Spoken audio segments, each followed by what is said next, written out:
I'm here today to speak to a Vancouver Police investigation that has led to approved criminal charges in an alleged stalking case from last month. Vancouver Police began investigating after a woman posted a video to social media reporting that she had been followed by a man for quite a while walking in Vancouver on March 17th. This case did generate a lot of attention on social media and in the mainstream news when this video was posted online. And understandably, this case caused a lot of anxiety within the community. Mohammed Majipur, a 33-year-old resident of no fixed address, is now charged with one count of criminal harassment in relation to that incident.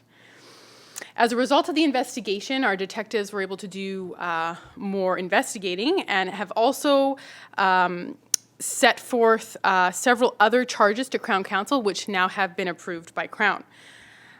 One count of criminal harassment in connection to an incident that occurred on March 13th near Dunsmore and Granville Street. He's been charged with one count of mischief in connection with an incident that occurred on March 14th on Burrard Street.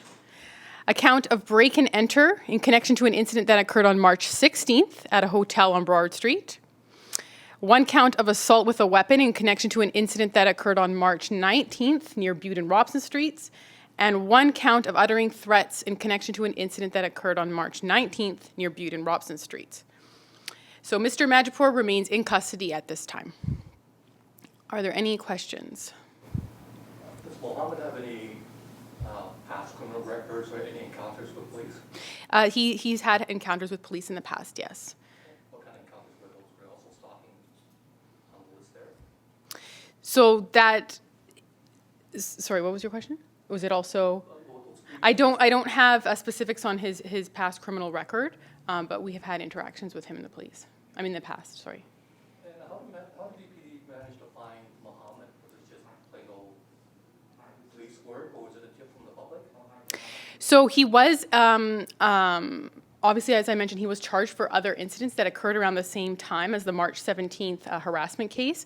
So based on, people calling police and our investigators investigating, speaking with witnesses, reviewing video footage, we were able to hold this person of interest accountable. What's your advice to women that are being followed? What should they do when they encounter a situation like this? Obviously, this other woman was walking for at least 30 minutes trying to shake this guy off. What's your advice on that? You know, that is an awful feeling, that feeling of you're being followed or just that feeling in your gut that something isn't right. It's awful, speaking as a woman. But in this case, in any case, any person that has a gut feeling that something isn't right, we always suggest that you call 911 so we can get you to a place of safety and potentially arrest the person responsible. No. Okay, we'll go to the phone lines. If there's anybody on the phone, you can just press *1 to be put in the queue, and I can answer questions related to Mr. Majipur or anything else going on in this city.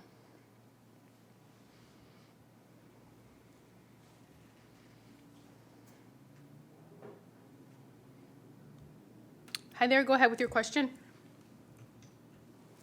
Hi, Tanya. David Mulligan here with DTV News. I had a little trouble on the phone, so this may duplicate one of the remarks you made. A man with the same name and birth year is also charged with assault with a weapon in Richmond in January, and I think appeared in court in March. Is that the same individual, and what can you tell us about that charge? I don't know anything about a Richmond file, unfortunately. You'll have to reach out to Richmond RCMP. I only have information on our Vancouver files. Okay, and then also on the same note, sort of going back into criminal history here, a man with the same name, age, birth year.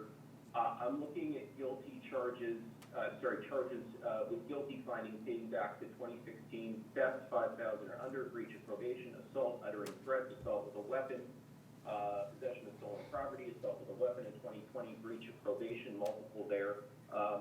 Can you shed any light on this man's criminal history? And I think most of these are in the city of Vancouver. So dating back 5 years, if it is the same person, and a fairly serious criminal history with more than a dozen guilty findings. I know Mohammed does have a criminal history. I haven't seen it specifically as detailed as you've seen it, David, so I can't really speak to any of that.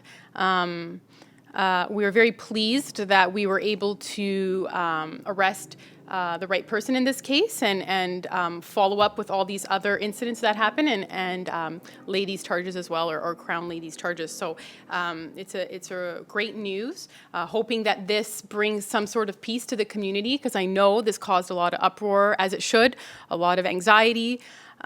So, we hope that this gives the public a little bit of security, knowing that we do take these very seriously. And I know sometimes you think, well, what's going on behind the scenes? No one's saying anything, but that's the thing. It is all behind the scenes work that we have to do, and stuff takes time. And so we're very pleased to put forward these charges to Crown, and they have been approved.